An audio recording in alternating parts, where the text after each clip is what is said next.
کہنا کہ دیار غربت میں ایک غم زدہ روتا رہتا ہے، دن رات تمہاری فرقت میں منہ اشکوں سے دھوتا رہتا ہے، گھلہائے مہن کو آنسوؤں کے تاروں میں پروتا رہتا ہے، اے ابر رواں جا سوئے وطن، اے ابر رواں جا سوئے وطن۔ یہ پوری ایک نظم 9ویں کلاس کے کتاب میں دوسرا لیسن آپ کو آیا تھا، تیسرا لیسن آپ کو آیا تھا، وہاں پر جو ہے ایک پردیسی اپنا ملک چھوڑ کر کے اس پردیس میں کس طریقے سے وہ دکھ درد کی زندگی گزارتا ہے، وہ جو ہے یہاں پر ایک نقشہ کھینچا جا رہا ہے۔ آپ کو دیکھیں، میرے ایک مرتبہ پڑھ کے میں آپ کو سمجھاؤں۔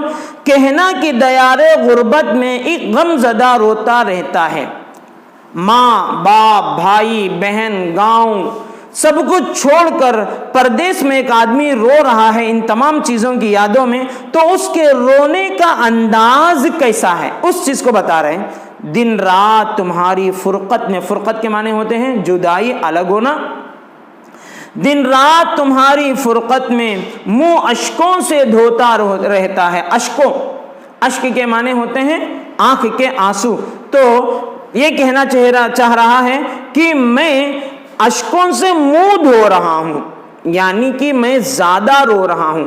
کم اگر آدمی روئے گا تو پلکوں تک ہی اس کے آنسو رہیں گے، وہ یوں پوچھ کے چھوڑ دے گا۔ پورا منہ کب دھویا جا سکتا ہے؟ جب پانی کی مقدار زیادہ ہو۔ وہ گلاس کا پانی اور نل کا پانی نہیں بیان کر رہا ہے، آنکھوں سے نکلنے والا ہی پانی بیان کر رہا ہے۔ تو اس کا مطلب یہ ہوا کہ منہ دھونے کے لیے کم سے کم 1 گلاس پانی کی تو ضرورت پڑتی ہے، اور اتنا پانی اگر آنسو سے آنکھوں سے نکلے تو یقیناً وہ زیادہ مقدار ہی کہلائے گا۔ تو اس کو کہتے ہیں دن رات تمہاری فرقت میں منہ اشکوں سے دھوتا رہتا ہوں، پورا منہ جو ہے میں مل مل کر کے دھو لیا ہوں، یعنی میں بہت زیادہ رو رہا ہوں۔ یہاں پر مراد یہ ہے، اشارہ اس طرف ہے زیادہ رونے کی طرف۔ اصل میں کیا ہے؟ کنایا کا معنی کیا ہے؟ کنایا کا معنی ہوتا ہے اشارہ کرنا، کسی کی طرف انگلی بتانا۔ تو یہاں پر زیادہ رونے کی طرف اشارہ ہے۔ دیکھیے اس بند میں اشکوں سے منہ دھونا اور آنسوؤں کے تار پرونا کنایا ہے۔ کنایا کا تعارف کیا ہے؟ کلام میں حقیقی معنی چھوڑ کر مرادی معنی لینا کنایا کہلاتا ہے، اور حقیقی معنی بھی مراد لیا جا سکتا ہے۔ یہ کل ملا کر علم بیان کی 4 قسمیں ہمارے سامنے آ گئیں کہ علم بیان کی 4 قسمیں کون کون سی ہیں؟ تشبیہ، استعارہ، مجاز مرسل اور کنایا۔ تو انہوں نے سبق نمبر 7 اور سبق نمبر 9 میں ان 4 کو جو ہے لکھا ہے، تو ہم نے ان 4 کو ایک جگہ پر آپ کے سامنے بیان کر دیا ہے۔ اللہ تعالی ہم کو سمجھ عطا فرمائے، عقل عطا فرمائے۔ السلام علیکم ورحمۃ اللہ وبرکاتہ۔